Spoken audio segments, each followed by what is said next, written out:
लिम्पियाधुरा, लिपुलेख और कालापानी को अपने नक्शे में दिखाने के बाद अब ग्रेटर नेपाल अभियान को भारत के खिलाफ तेज कर दिया गया है। जी हां, ग्रेटर नेपाल अभियान, जिसके तहत उत्तराखंड, हिमाचल प्रदेश, उत्तर प्रदेश, बिहार और सिक्किम तक के प्रमुख शहरों को नेपाली होने का दुष्प्रचार किया जा रहा है।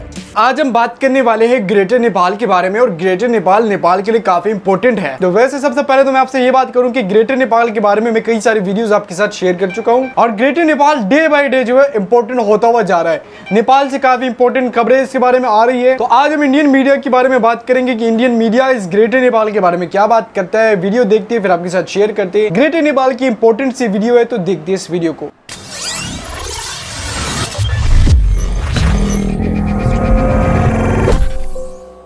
काफी इंटरेस्टिंग।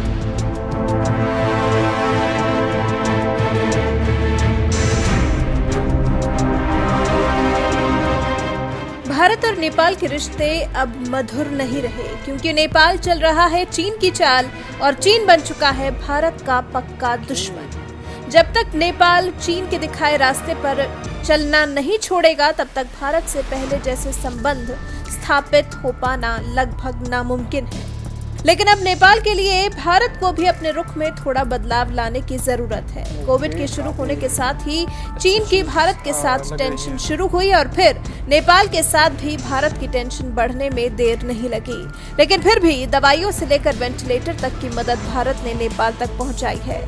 अब गांधी जी वाला सिद्धांत नेपाल के लिए अपनाना भारत के लिए लाभकारी नहीं है कि कोई एक गाल पर मारे तो दूसरा गाल आगे कर लो, क्योंकि भारत नेपाल के साथ कितना ही अच्छा क्यों न कर ले, नेपाल अपने उसी ढर्रे पर है। भारत के खिलाफ जहर उगलने से बाज नहीं आ रहा है। लिम्पियाधुरा, लिपुलेख और कालापानी को अपने नक्शे में दिखाने के बाद अब ग्रेटर नेपाल अभियान को भारत के खिलाफ तेज कर दिया गया है। जी हां, ग्रेटर नेपाल अभियान, जिसके तहत उत्तराखंड, हिमाचल प्रदेश, उत्तर प्रदेश, बिहार और सिक्किम तक के प्रमुख शहरों को नेपाली होने का दुष्प्रचार किया जा रहा है। नेपाल की सत्ताधारी पार्टी नेपाली कम्युनिस्ट पार्टी ने यूनिफाइड नेपाल नेशनल फ्रंट के साथ मिलकर नए सिरे से इस अभियान को हवा दे दी है। इसके लिए साल 1816 में हुई सुगौली संधि से पहले के नेपाल की तस्वीर दिखाकर नेपाल के नागरिकों को भ्रमित किया जा रहा है। इस अभियान से विदेशों में रहने वाले नेपाली युवा भी जुड़े हैं। बाकायदा इसके लिए ग्रेटर नेपाल के नाम से फेसबुक पेज बनाया गया है। ट्विटर पर भी सत्ताधारी दल की टीम सक्रिय है, और इससे सिर्फ नेपाली युवक नहीं बल्कि पाकिस्तानी युवक भी जुड़े हुए हैं, क्योंकि इस अभियान के बहाने उन्हें भी भारत के खिलाफ जहर उगलने का मौका मिल रहा है। ग्रुप से जुड़े पाकिस्तानी युवा अपनी प्रोफाइल की जगह परवेज मुशर्रफ, नवाज शरीफ और पाकिस्तानी झंडे की फोटो इस्तेमाल कर रहे हैं। भारत नेपाल संबंधों के जानकार बताते हैं कि ये अभियान अभी का नहीं है, बल्कि ये तो साल 2019 से चला आ रहा है। अभी इस वक्त कोरोना समय में तो उसे सिर्फ हवा दी गई है। यशोदा श्रीवास्तव बताते हैं कि नेपाल में कम्युनिस्ट पार्टी के सत्ता में आने के बाद से ही ग्रेटर नेपाल की मांग ने जोर पकड़ा। 8 अप्रैल 2019 में नेपाल ने इसे संयुक्त राष्ट्र संघ में भी उठाया, लेकिन बाद के दिनों में इसे ठंडे बस्ते में डाल दिया गया। अब जब चीन से भारत के रिश्ते बिगड़ गए हैं, कालापानी के मुद्दे को नेपाल ने तूल दिया ही हुआ है, तो साथ ही ग्रेटर नेपाल अभियान को भी अब बड़े स्तर पर हवा देने की कोशिश की जा रही है। मेजर पद से रिटायर बीएस रौतेला के मुताबिक नेपाली सत्ताधारी दल भाजपा और नेपाल के संबंधों में दूरी बढ़ाने के नजरिए से दुष्प्रचार कर रहा है। ग्रेटर नेपाल अभियान के किसी भी दावे से इनकार किया जा रहा है। दावे का कोई आधार नहीं होने की बात कही जा रही है।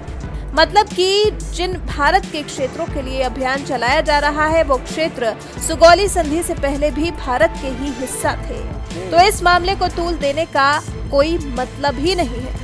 आप देखिए, नेपाल की कम्युनिस्ट पार्टी की सीनाजोरी ये तब है जब भारत ने अभी तक नेपाल के खिलाफ कोई एक्शन नहीं लिया है, बल्कि भारत तो सिर्फ और सिर्फ नेपाल की मदद करने में लगा हुआ है। आपको बता दें, अभी हाल ही में कोरोना से जूझ रहे नेपाल को मोदी सरकार ने रेमडेसिविर दवा की 2000 शीशियां भेजी हैं। भारत की तरफ से नेपाल को कोरोना से लड़ने के लिए दवा भेंट की गई है। इससे पहले 9 अगस्त को भारत ने नेपाल को आईसीयू वेंटिलेटर्स भेजे थे। 17 मई को आरटीपीसीआर मशीन भेजी थी, जिससे कि नेपाल में भी कोविड का टेस्ट हो सके। लेकिन नेपाल तो भारत के इलाकों को अपना दिखाकर नक्शा जारी कर रहा था। भारत नेपाल को पैरासीटामोल और हाइड्रोक्लोरोक्विन दवाइयां भेज रहा था। और एहसान फरामोश नेपाल अभी भी भारत के खिलाफ जहर उगल रहा है। भारत के इलाकों को अपना हिस्सा बताने की साजिश रच रहा है। अब लगता है चीन और नेपाल दोनों ही एक थाली के हो गए हैं। जैसा ढीठ चीन था वैसा ही नेपाल हो गया है। फर्क सिर्फ इतना है कि हम दोनों देशों में से किसी से भी संबंध खराब नहीं करना चाहते, न चीन से और न ही नेपाल से, लेकिन गलबहिया करे ये दोनों देश भारत पर सिर्फ और सिर्फ वार कर रहे हैं, इसके अलावा कुछ भी नहीं। अब आप ही रास्ता सुझाइए कि कैसे नेपाल को भारत के खिलाफ बुनी जा रही इन साजिशों से रोका जाए। अपने सभी पड़ोसियों से संबंध खराब हो जाना ये तो भारत के लिए भी अच्छी बात नहीं है।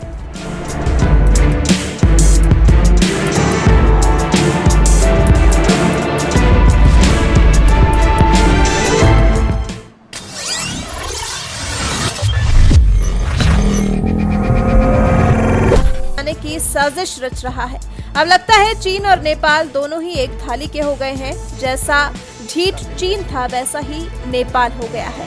फर्क सिर्फ इतना है कि हम दोनों देशों में से किसी से भी संबंध खराब नहीं करना चाहते, न चीन से और न ही नेपाल से, लेकिन गलबहिया करे ये दोनों देश भारत पर सिर्फ और सिर्फ वार कर रहे हैं, इसके अलावा कुछ भी नहीं। अब आप ही रास्ता सुझाइए कि कैसे नेपाल को भारत के खिलाफ बुनी जा रही इन साजिशों से रोका जाए।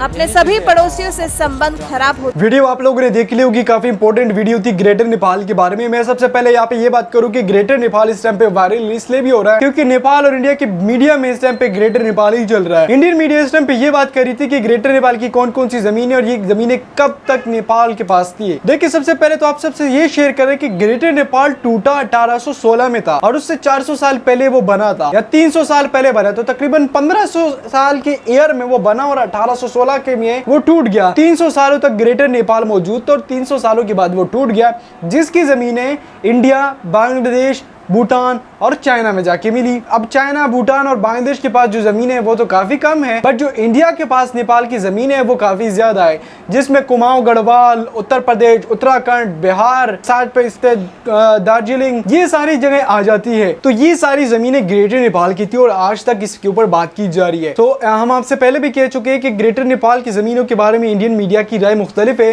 नेपाल के लोगों की राय मुख्तलिफ है। इंडियन मीडिया जो ये बात करी इस टाइम पे ग्रेटर नेपाल के बारे में, तो ये बात करिए कि ग्रेटर नेपाल की जो जमीनें हैं एक्चुअल में वो इस टाइम पे इंडिया में भी मौजूद है, बांग्लादेश में भी मौजूद है। तो ये सारी जगह थी। अब यहाँ पे बात ये की जा रही है कि नेपाल इसलिए भी क्लेम कर रहा है कि ये जगह पहले नेपाल के पास मौजूद थी, अब जाके इंडिया में मिली है। और इंडिया वाली जमीनें तो आप सबको पता है कि इंडिया इस टाइम पे नहीं देगा, बट फिर भी नेपाल के लोग इसके ऊपर क्लेम कर रहे हैं, नेपाल इसके ऊपर बात करना चाह रहा है। ये सारे मामला थे जिसके ऊपर मैं आपके साथ बात शेयर करना चाह रहा था। वीडियो इंटरेस्टिंग लगी है तो वीडियो को लाइक लाजमी करें, शेयर करें, चैनल को लाजमी सब्सक्राइब करें।